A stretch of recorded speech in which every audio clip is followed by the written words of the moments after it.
hobbyists, collectors, and Predaheads alike. I want to welcome you to my channel, Predator Collectibles. I am your host, Glennon Taylor, and we take a look at anything from action figures, comic book statues, prop replicas, and as you can tell from my backdrop behind me, today is a very exciting video. It's been a while since I've done a video review like this, but per the backdrop, he's not necessarily part of the theme, but he is a figure nonetheless that we're going to be taking a look at, and that is the Classic Predator from the 2010 film Predators, played by Derek Mears, manufactured by Hot Toys. So we're going to go ahead and take a look at not only the origins of the Classic Predator, and we're also going to be looking at the figure that comes with it, per the accuracy that Hot Toys always gives us. So let's get started. Now, in the special features of the DVD Predators, you will find the motion comics, and that's where it will explain the Classic Predator's crucifixion, where the Bad Bloods, Tracker, Falconer, Berserker do track and capture the Classic Predator, torturing him, disgracing him, up to the point of finally crucifying him onto the totem pole and making sure that per their superiority, that is per their victory. And in the live action 2010 film, where we finally see our Classic Predator strung up, still malnutritioned and pretty much weak to the point of not being able to survive. But that's where, in my favorite scene out of the entire movie, Royce does let him go, and pulling on his helmet and making sure he's suiting up for what could very well be the last fight of his life. So that's where, again, I personally think that this is, to me, a perfect accuracy and rendition of a toy and collectible to add to your collection, because everything that is in this particular manufactured piece from Hot Toys is exactly what you get from the film. So we're going to take a look at the box and the figure. So I'm very excited to have this in my collection. Now I'm going to show you everything you get and what my thoughts are. First thing we're going to look at is the box, which I absolutely think this is fantastic and perfect for the 2010 film adaptation of a 1/6 scale figure for the Classic Predator, and I really do like the box. It has the Derek Mears photo shoot on the front of the cover, which is the Classic Predator. You have the Predator's logo on the side, and what I really like on the back is pretty much a photoshopped of his bio helmet, which is also very reminiscent of the 1987 film Predators Jungle Hunter bio helmet, which is why he's called the Classic Predator. And of course you have everybody involved as far as the credits on the back of the box. I really do like this box a lot as far as the box artwork goes. So I'm really anxious to get him out of the box, so let's go ahead and do that. Okay, so now that he's out of the box, I had to place him vertical. But we do have a piece of his gauntlet here on the bottom. We have two bio helmets, one undamaged, the other one battle damaged, two closed mouth mandibles, and two translucent location beacons that go on top of the gauntlet. So I'm really excited, but I'm going to go ahead and get rid of all the other things that are underneath him and get to him last, being since this is all the cool pieces that come with him. So let's go ahead and get him off to the side. Take that off. What you get, of course, is 4 hands, and you have another 2 replaceable pegs just in case the pegs do in fact get broken. So we're going to look at these really quickly and first. So I have to say that I really do like the hands. The hands themselves are very nice, very sculpted, and also very nicely painted. My favorite ones that I definitely have to focus on are the 2 open palmed and pointing hands, which is why you're looking at these first.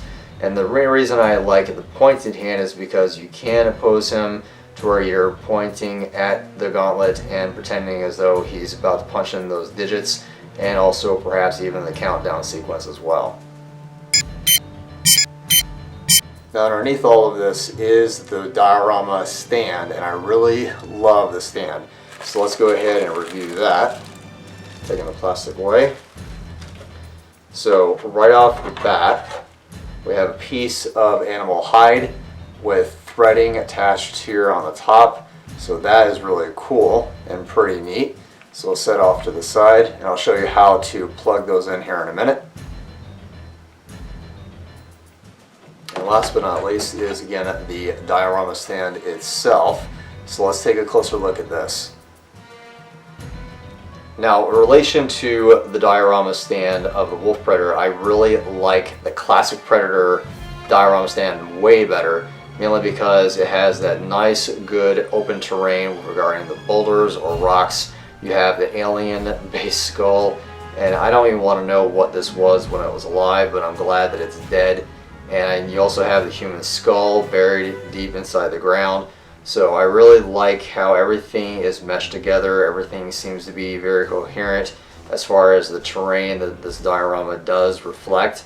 So even with the human skull, it does show that it's been dirtied and mud covered. So I really like the paint on the human skull. I really also like the alien skull as well. So I really do like this stand. Now, if you'll notice, I don't have the stand that actually helps the Classic Predator stay in position. That's perfectly fine.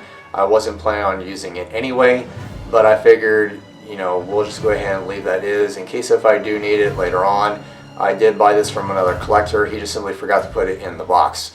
But again, I don't plan on using it because it's something that I feel that is not necessary to have.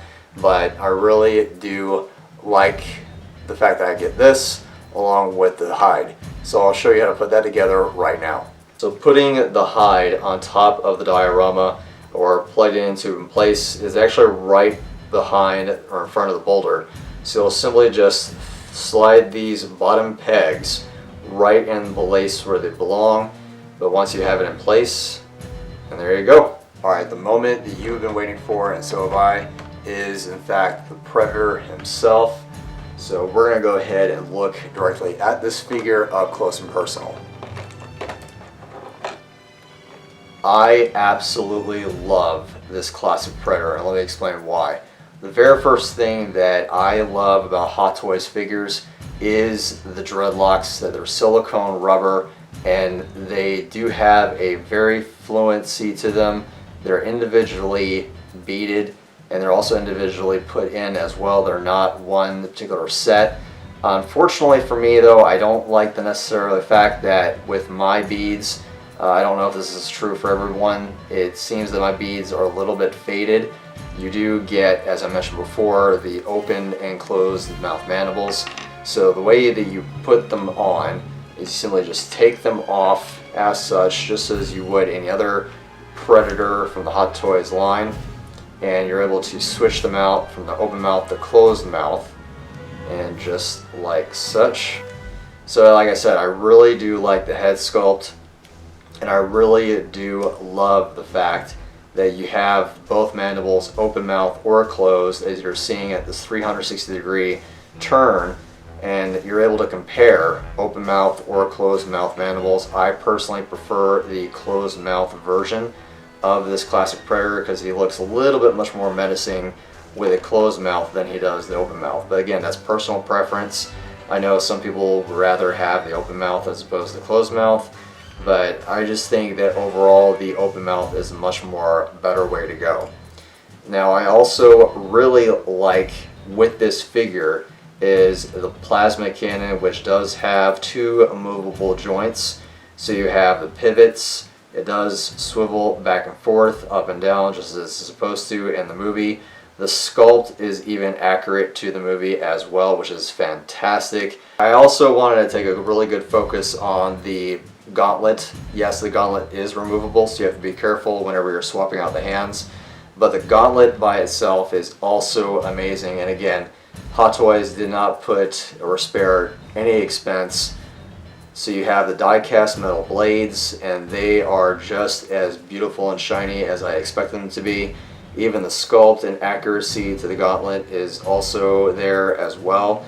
And when it comes down to the blades, as I mentioned before, they are die-cast metal, and they do retract and detract as they're supposed to. So they are fixated. They're not any kind of short, medium, or long blades as other Predators do have, so these are retractable. And when it comes down to also the gauntlet for the bomb gauntlet, that does also very much open. The other thing that I really do like is the fabric netting on this figure, so that it is indeed individually knotted fabric to indicate that it is, of course, the netting.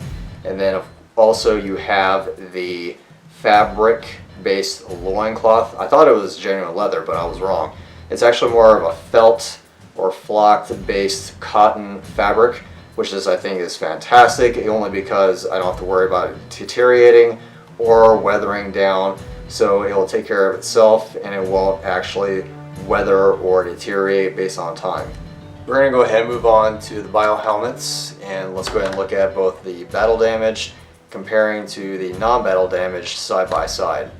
I absolutely believe that these bio helmets are the main reason why a lot of people love the Classic Predator as part of their Hot Toys Predator collection, because each bio helmet is very reminiscent of the 1987 film Predator with the Jungle Hunter, and a lot of fans seem to have picked this as their Jungle Hunter as opposed to the 1.0 version Jungle Hunter that was released prior to him, because of better sculpt, better articulation, and better overall light up features for the bio helmets, which I'll get here to in a minute. So I really do like both bio helmets, the battle damaged and non-battle as well.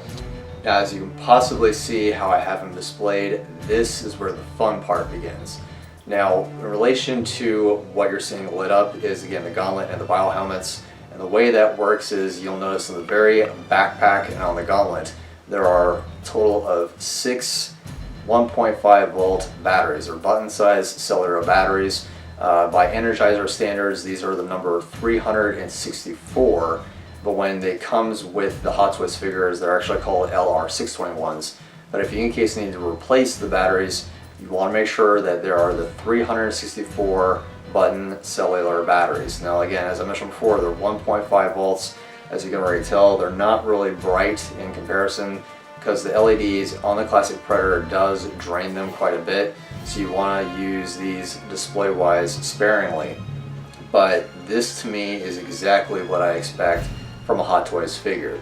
So basically what you want to do with the bio helmets is you go ahead and remove the dreads, or spare them art, and you plug them into the very back of his armor, and there'll be a switch. Just simply turn it on all the way to the right hand side, and that's how you'll turn on the bio helmet. On the gauntlet, you'll have, of course, that 3 button switch there, and with the translucent earth is my favorite piece.